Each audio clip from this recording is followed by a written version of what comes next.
Washington Post smelled of fish, not just his clothes, him. It was a hard thing to admit, but he did.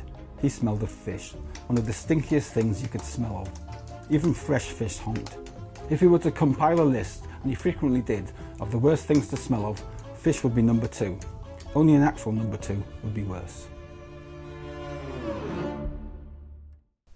Acclaimed Cumbrian author Mike Craven, it's great to have you with us. There are so many exciting things in the pipeline. We're going to start with a new show that we can't get into too much specific detail about, but this is based on the Koenig series, which I know a lot of people are super excited about. Can you tell us how that's coming along? Because you're an exec producer on it, aren't you?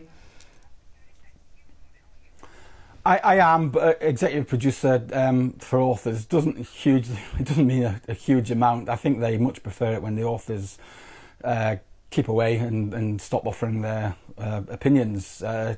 It's a completely different skill set. So when I'm asked stuff, I'll give what I think, but really, I'm just letting them get on with it, to be honest. Is that quite tricky in a way? Because I guess it's your baby, it's your creation, isn't it? It's your passion. It's part of your life's work as well. So it must be tempting to want to have that input. Can you say if you're happy with the direction that it's going in so far? The Koenig series is an odd one because I was never expecting it to be published in the first place. So my emotional attachment isn't quite as it is for the Poe series. So I'm quite happy to let the guys who are streaming it, who plan to stream it, take whatever direction they want to take it. That's absolutely fine. It's a different kettle of fish for the Poe series. We turned down a lot of offers for the Poe series, and we've only recently accepted one with a big UK TV company, and they are very keen to get me involved in things like, what do you think of this member of cast? What do you think of starting with the puppet show instead of the botanist? All these things, which is a much more it's a much more integrated process. But at the end of the day, they have bought the rights, so they can actually, and it's their interpretation. It's not a direct copy of my work as it is for all the authors, to be honest. But I'm much more involved in the Poe series. 2 big projects in the pipeline, which is incredible, showcases your work, and in the case of the Washington Post series, it showcases our part of the world as well, which I know means a lot to people. You've spoken about that emotional attachment there. Can you sort of outline for people maybe who aren't too familiar with your work, or maybe are quite new to it, sort of why you have that emotional attachment to the Post series that perhaps you haven't with others, but obviously you're keen to see them do well and brought to a new audience? Yeah, well, I was born in Cumbria, and although I've got a slight Newcastle accent because I did actually grow up in the northeast, but I moved back to Cumbria as soon as I qualified as a probation officer in '99. So I've been here 27 years now, nearly, and I wanted to write about a part of the country that isn't often written about, and Cumbria is so much more than the Lake District, and the authors who are currently writing about Cumbria tend to focus on the Lake District, and I didn't want to do that. So my character, he lives on Shap Fell, which is, as you'll know, it's isolated, it's incredibly rural. He is a Cumbrian. He's called Washington, which I will explain in the book I'm writing now. Actually, well, I can't actually tell you the title because A, I don't know it, and B, I'd get killed by my publisher.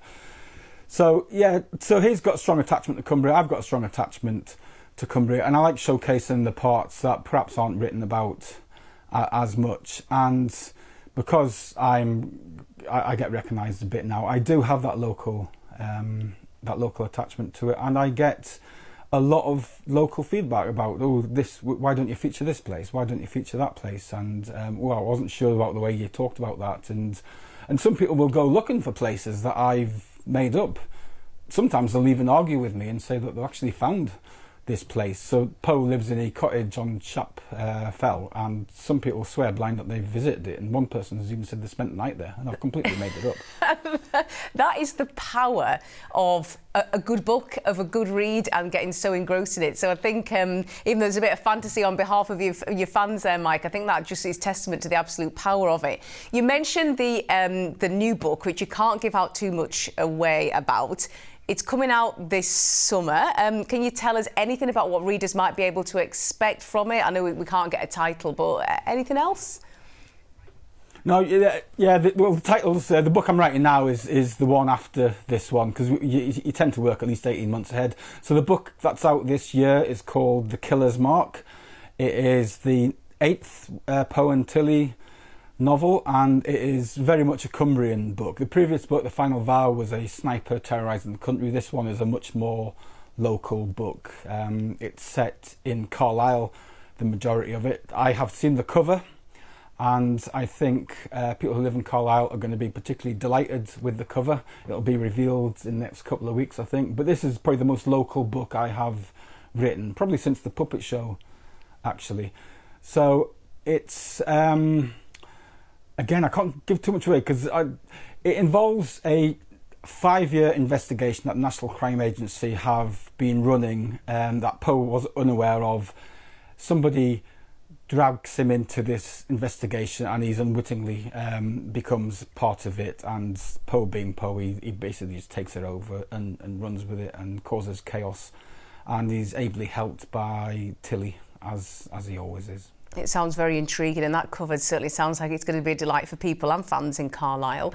We go on to more books, Mike, because you're also doing something for Ian Fleming Productions, and most people will recognise that name, connected to James Bond. It's a young adults book.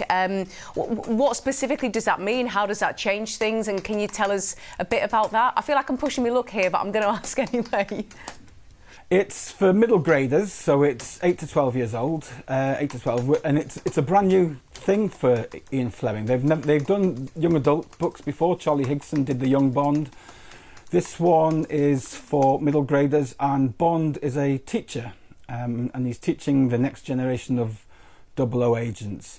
I was approached by Ian Fleming to see if I'd be interested in taking on this project. It's something they've been thinking about for a while, and I was on their radar because I won the Ian Fleming Steel Dagger Award in 2022, I think, and they, without me realising, actually been looking for a project that might be approach me with, and this was the one that they settled on. So it's called James Bond and the Secret Agent Academy. It'll be out April next year. I think it's going to be a huge thing, actually. It's going to be a global release, so every country that buys it will be going out on the same day in April, and it's very exciting. Writing it has been a huge challenge. There was parts of it that were just far too adult. I had a scene where one of the villains pulls the eye out of somebody, and the editor says you can't have that. It's a children's book, and so there's rather obvious things like that. Then there's other things that I hadn't maybe grasped the first time round, so it's taken about a year to get it to the stage where we're all happy with it now. So it's been a challenge. It's been a completely different way of looking at fiction and of telling stories, and just things like chapter length and just things like that I've never really had to consider before. Because when I write the Poe series, my editor just lets me go with it. She says when's it going to be ready, and I'll tell her, and then she gets it, and that's the first time she's seen it. We don't have a discussion about what it's going to be about or who's going to be in it or where it's going to be set or anything. With the Bond book, they are very carefully they're involved at all stages, and they're very careful with the Bond brand, and everything has to go through the Ian Fleming board as well. So if they think that Bond isn't being portrayed as they would wish him, then they will say this needs to be changed, that needs to be changed. So it's been a huge learning curve. Yes. For everyone involved, but it's been so much. Sounds like a new challenge, one that's no doubt going to be very rewarding, especially for fans of the genre of Bond as well. I see you got your 007 mug next year, so I guess that includes you, Mike. But always good to keep challenging yourself, even though you are very much an experienced author. Just finally, wanted to ask you about crime drama. I know James Bond perhaps is a little bit of a side from that, but it's still mystery and intrigue and action, isn't it? What do you think makes you want to keep on writing, to keep on working, to keep on creating? Well, I mean, there's the practical side of it. It's my job, and if I didn't do it, then I wouldn't have any money to buy my James Bond first editions, for example, which is what the new thing that I'm kind of collecting at the minute.